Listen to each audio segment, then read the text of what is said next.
why are you not thinking of other solutions rather than getting the water and using bigger things that might around boreholes across the country? That's number one. Then your former DG campaign, Dr. Leo, said that your mind has never been in the Labour Party. Ahead of 2027, firstly, did you agree with him? Was he speaking your mind that Labour Party is just a kind of special vehicle for you to realize your ambition? Then the second part of that question is, if Labour Party didn't work in 2027, are you moving or where would you like to move? Well, let me again assure you, I'm not talking about the next election. I'm talking about solving the problem of Nigeria. The next election will come in 2027. Nobody knows who will contest in 2027 or those who will not contest. I'm preoccupied as a politician for now to deal with issues that affect the ordinary Nigerian. In terms of borehole, I said it's a temporary, short-term measure before you have water.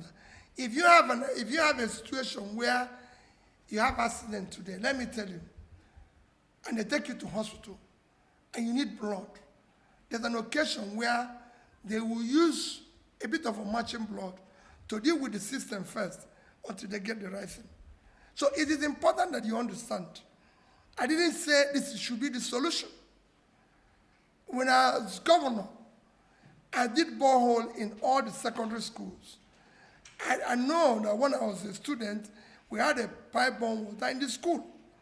But I did borehole because that was a short-term measure. Other people will now continue and do so. We must find a short-term solution to be able to get people to have potable water. And on what is in my mind, only God knows. Point, please. After you spoken, point, please. Just Okay. John Akubo is the name. I write for the Guardian. As we are talking about potable water, digging borehole. I don't know if you remember that electricity is a problem now. To even pump the water. What is your thought about that? Solar power. Okay.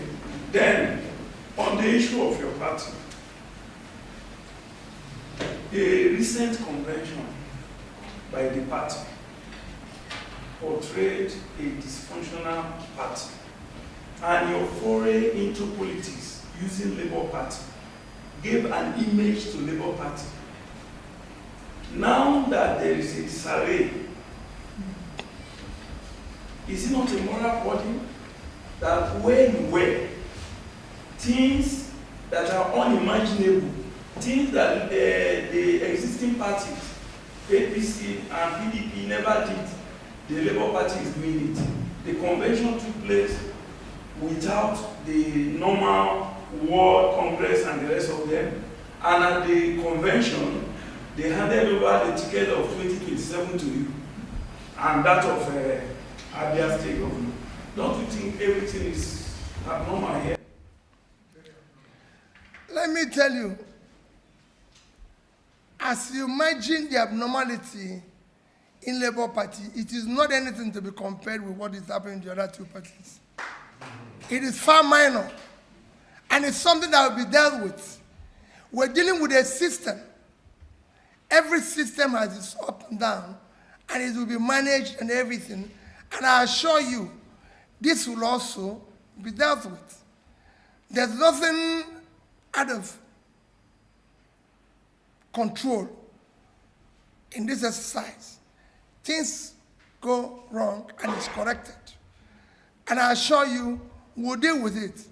But again, I don't want to focus, but let's focus on the poor people of Nigeria.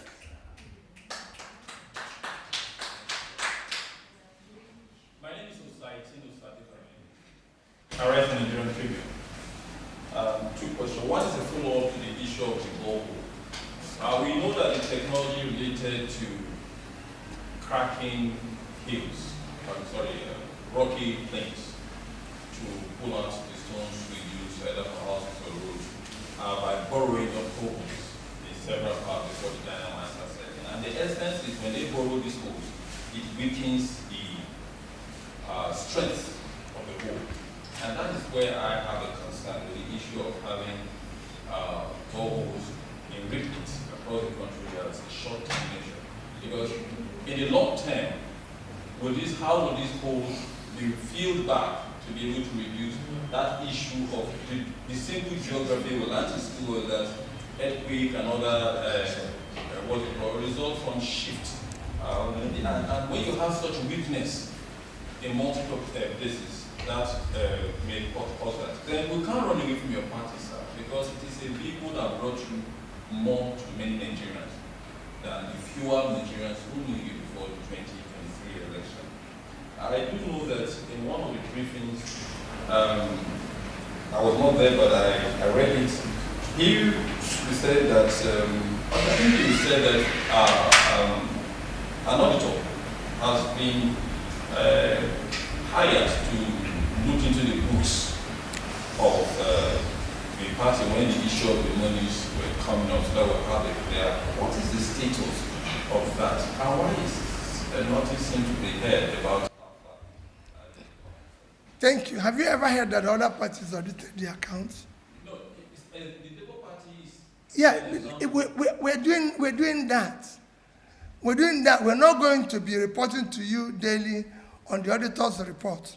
It is when the auditors ring on, and if you want a daily report on the auditors, we will direct it to the auditors. They don't report to me daily. It is only when they finish. It could take them months, it could take them years. Even in their financial system, it takes years to audit an account. So it is ongoing. All I know is that we have engaged somebody. So that's it. And that's what we need to do. We can only come back to you to talk about it when it's finished. On the other issue, like I said, we are being consumed in the process of today and yesterday. If there's no crisis in the Labour Party, does it in any way solve my challenge that I'm appealing today? It will not provide water.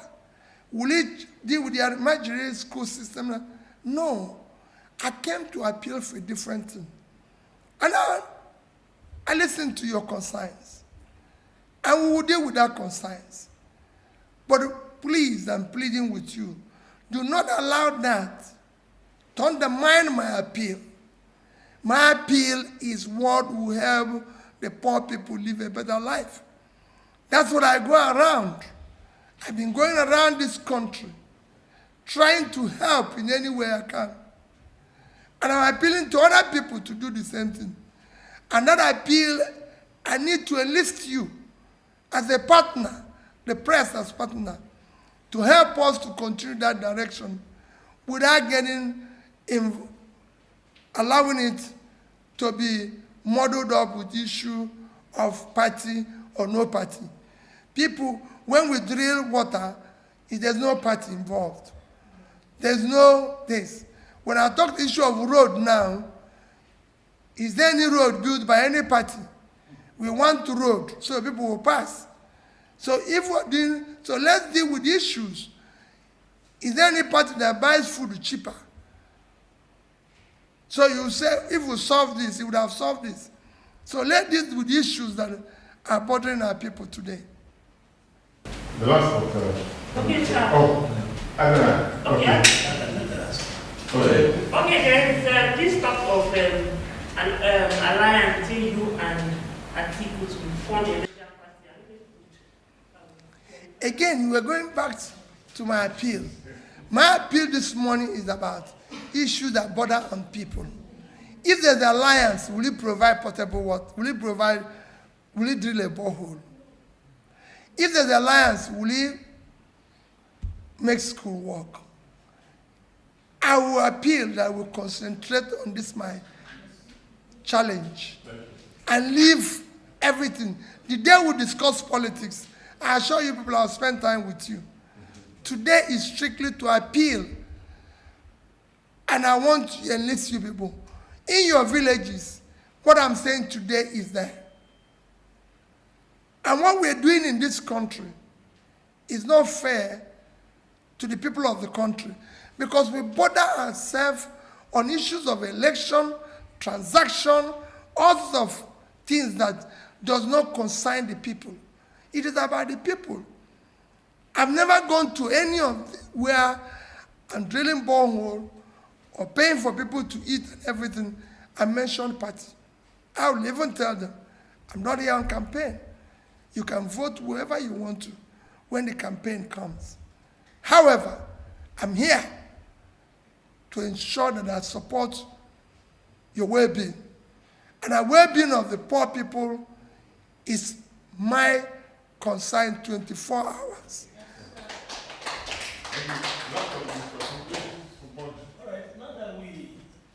Not talking about 2027 election between parties, and we are looking at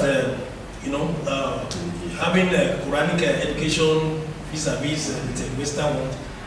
Someone recently accused you that you didn't build or complete any new school as a governor. How would you react to this allegations? Well, you need to go and read my manifesto. You know, what we do here is that we don't read people's manifesto and know what they promised. When I was campaigning to be governor, as you know, and I'm sure you're aware, there was a term for nearly 2 years, the schools were shut in Anambra State. And everybody listened to, even yesterday when we were at Kaduna, a bishop said it, the Anambra school system went very low in rating. When I was campaigning to be governor, I said I'll change the educational system in Anambra State where schools and our children will never be closed. I'll make sure I give the best to education. When I was coming to Anambra to be governor, we have what we call male-girl-child issue, where most of the males were not in school. I said I'll reverse that. And I'll make sure that Anambra State becomes one of the best. And when I started, we were number 26, 27, Wayaka and Neko. By the time I left, we were number 1.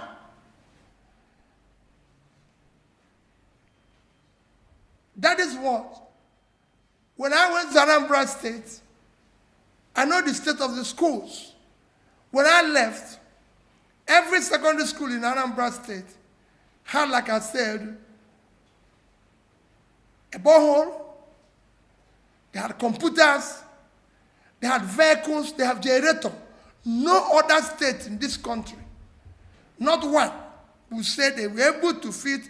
You can go and ask even providers of computer. Even had, every secondary school had internet.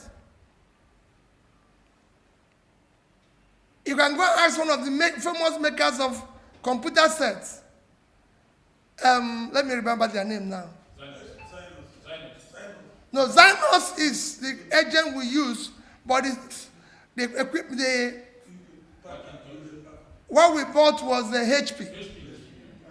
When we ordered computers and desktop tech for HP, they told us, printers, everything. They say, no government can afford this. But we bought them at a go, 30,000 complete sets for our various schools. No government was able to do that. We were able to train our teachers and everything. And the result is what you're seeing today. And to even go further, while I do not know who said that, and I don't want to know, but let me help you further.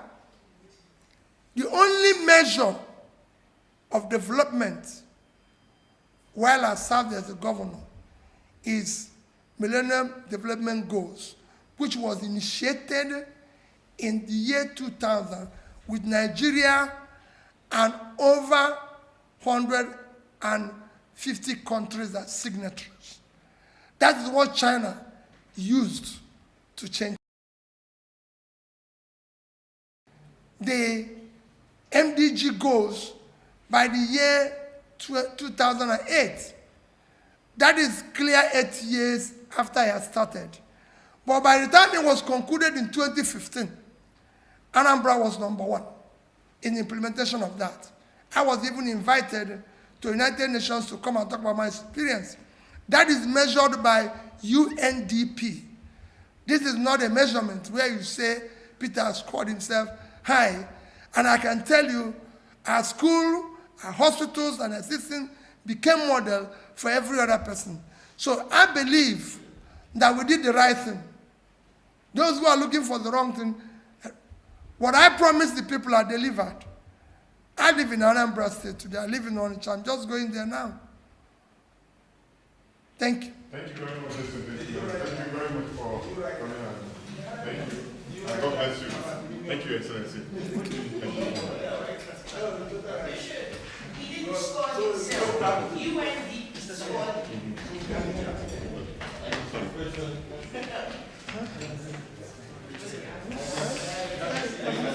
Hi, madam. I can send you something. I can send you a copy.